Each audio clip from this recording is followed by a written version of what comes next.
the topic I was most curious about um, was the one of identity, and for you, you framed it as like, what do you find your worth in? And I know that's like you could talk about that without the Asian American context for sure, um, but we're obviously also influenced by our predominantly Asian American peers. So Right. if you could color that in. What what did I find my worth in? Huh. Oh boy. Um, so I think it's a better context if I give you this piece of information first. It's that I'm an Enneagram 3. Yeah, you're probably nodding your head like, yep, that's about Okay. right. Um, so, it's, I don't know. You have a, you kind of have a, I can't say tough time, but um, you, oh, Annie's gone. No, Annie's back. Give me a sec.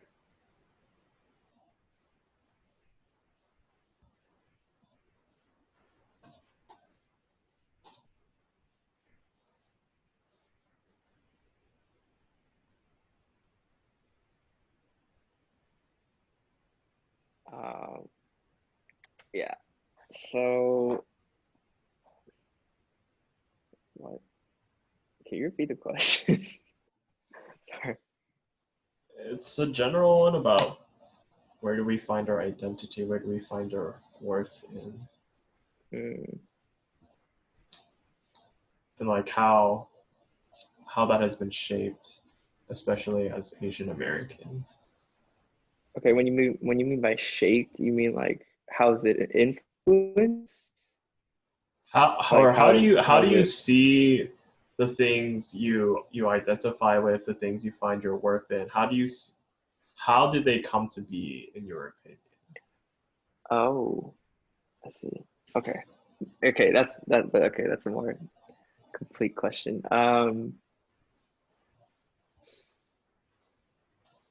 I guess for the longest time it was, I guess being Asian American, you have to do well.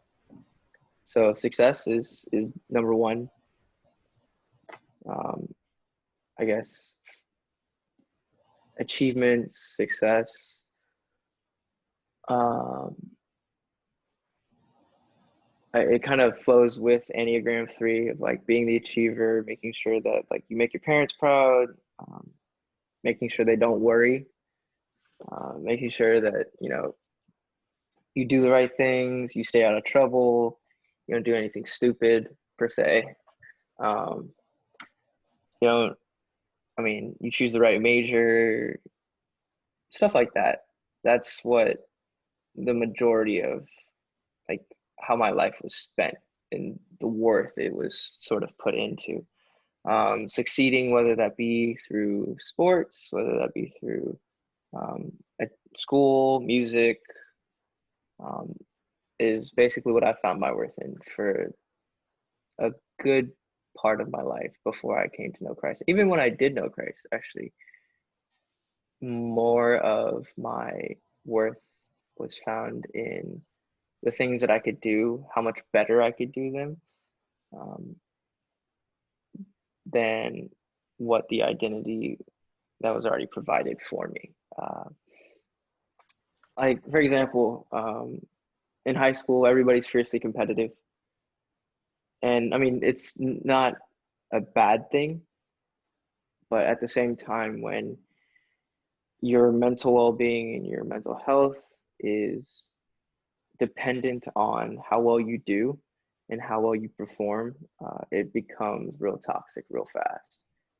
Um, like a lot of people would just go at it, and people would be like, "Oh, what's your ranking? Like, how did you do on this exam?" Well, I mean, I guess it's not a bad thing. And in honesty, in college we do it today too. But I mean, I guess in college no one really cares after you get a job or an offer. So it's just like, well, okay, congrats. Um, But for the most part, yeah, that is what I found my worth in. And then when I came to church, it was like, oh, God became a support system if those things failed. When in all honesty, it should be it it shouldn't even be the other way around. I thought about that real quick. Um, yeah, and so he became during high school. God was more of a support system rather than like something that or someone I was actually dependent upon. I was just like, you know what, Lord, I just really need an A for this test. Okay, this geometry test, I need to nail it. Okay, I just need to do well. I need you to help me out with that. Like I'm busting my butt, but I need you to help me calm my anxiety on test day. That's it. I'll take care of the rest. Um, that and then even throughout the majority of college, it was the same thing. Like, how can I get an offer? How can I do well? Can I make dean's list every semester? Can I, you know, be the best in my class? Can I, tutor people, teach people, like show them I'm great? And I don't, again, also not something that's not promoted, but it, knowing the background, it kind of falls into place. Um,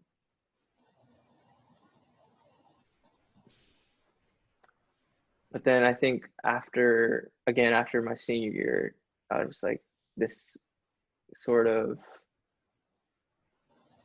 ideology of needing to be great kind of, I guess, push itself forward because you're starting new. Excuse me. And it sort of perpetuated itself in a more subtle way.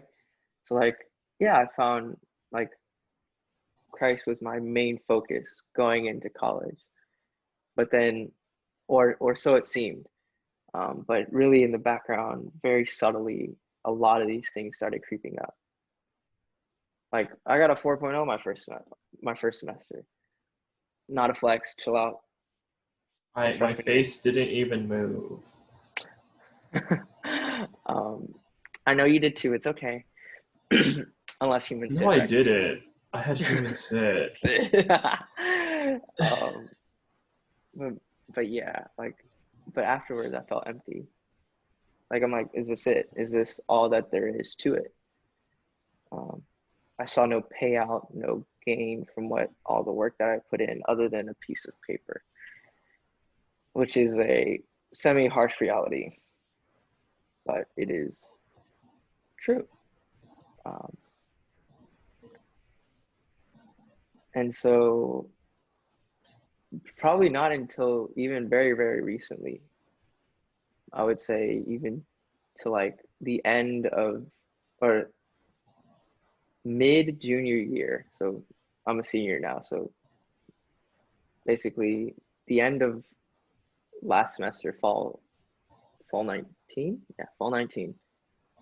Um, yeah, I was in a deep, pretty rough place as far as where I put my worth in.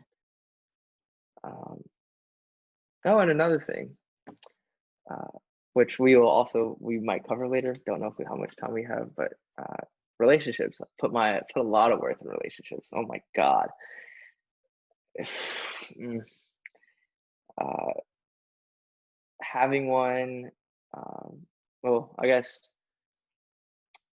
my brother teased me a lot for it. He's like, "When are you gonna bring a girl home?" I'm like, "Okay, great encouragement." I'm like, "I really don't need that, but great encouragement."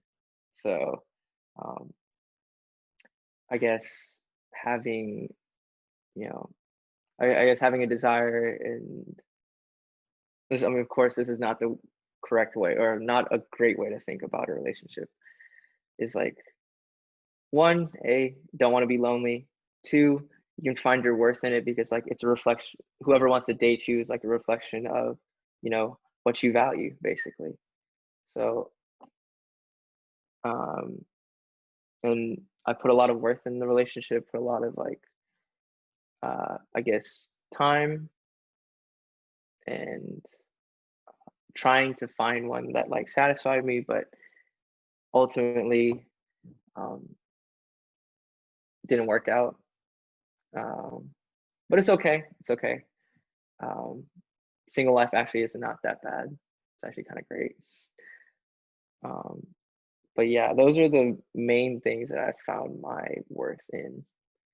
As for being Asian American, it tied into it um, in the way that success and results were always number one.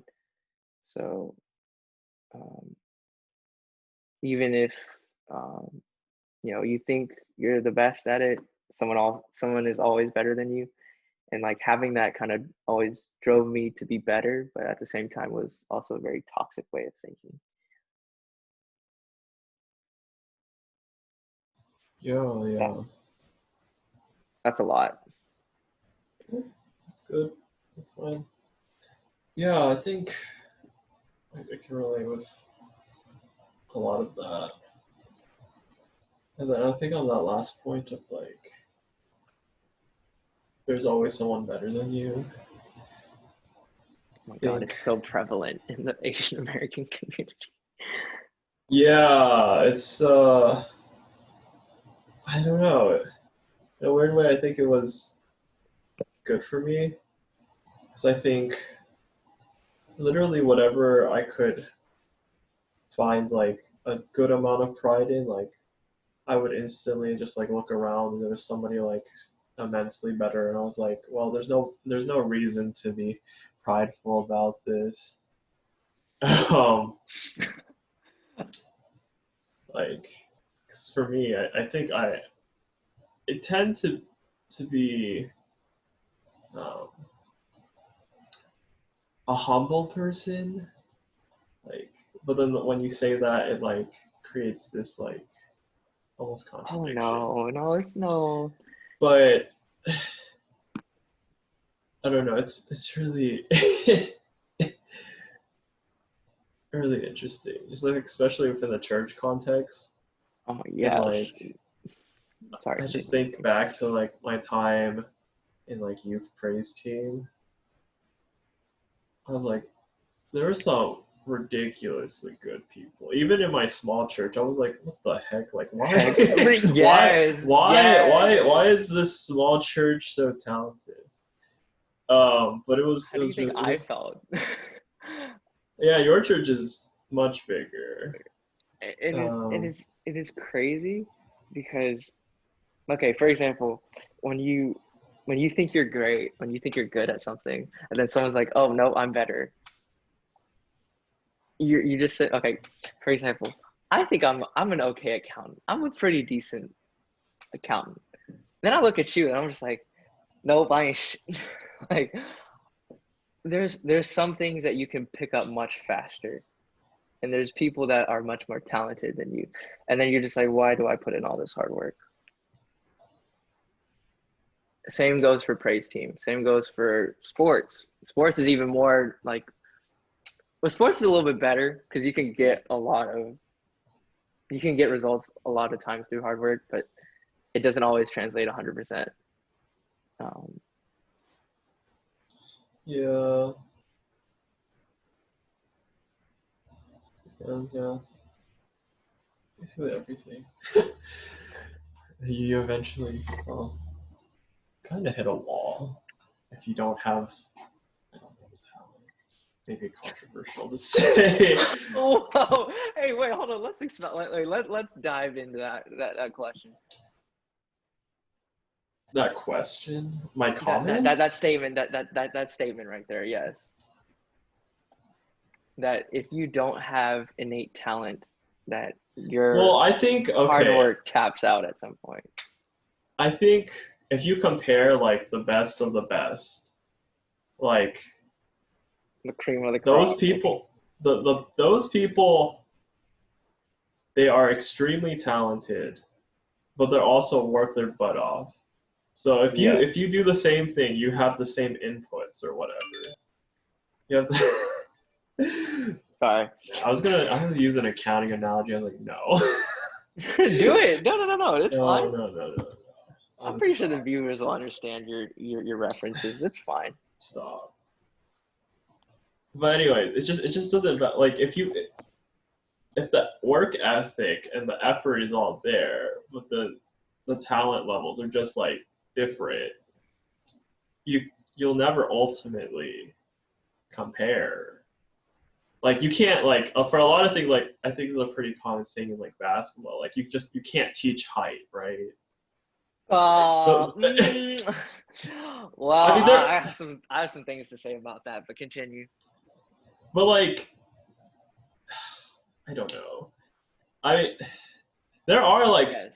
there's a Can't teach few height. like there's a few like short basketball players who've like done well, Isaiah but Thomas. like yeah, but like they're never going to compare with like Michael Jordan or LeBron. Like they will never be the Yeah, GOAT. they're not 6'10". They're not 6'8". KD's what? KD's Seven, what? 6'11"? six, yeah, six. It's like He's damn near 7. Okay. Okay. that's the point that I'm trying to make. Like there, but like when you go to like lower levels, like for sure, uh, there are many people who if you work hard enough, you'll beat or you'll beat surpass whatever the person who might be more talented but like doesn't try as hard. Like that's totally believe that. I guess you have to find different ways to beat people. Excuse me. You can't. Yes. Okay, for example, I'm 5'7.5", 5'8" with shoes. However, there are people like, for example, we play flag football.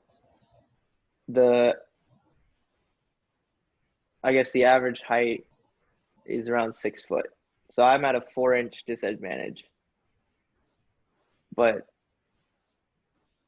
you have to use different, I guess, methods, tools. You can use your brain to outsmart them if you're playing quarterback. You can use quickness. If you're smaller, your center of gravity is going to be obviously lower than theirs, so you can cut easier. You can play like I've had to cover, people who are 6 foot, 6'1". There's some tall people in our flag league. There's also people that can jump out the gym too. So like you just have to find different ways to, I guess, outsmart people. It's not saying that you're at a disadvantage. It's just you might not have the God-given innate height or, strength that they have. So you just have to work in a different way, which is okay. I think it makes it more of a challenge and it makes it a little bit more satisfying if you do win. But Yeah. I mean, I think intellect, right? The eye test or whatever, like that's part of. Well, you can develop that, I guess.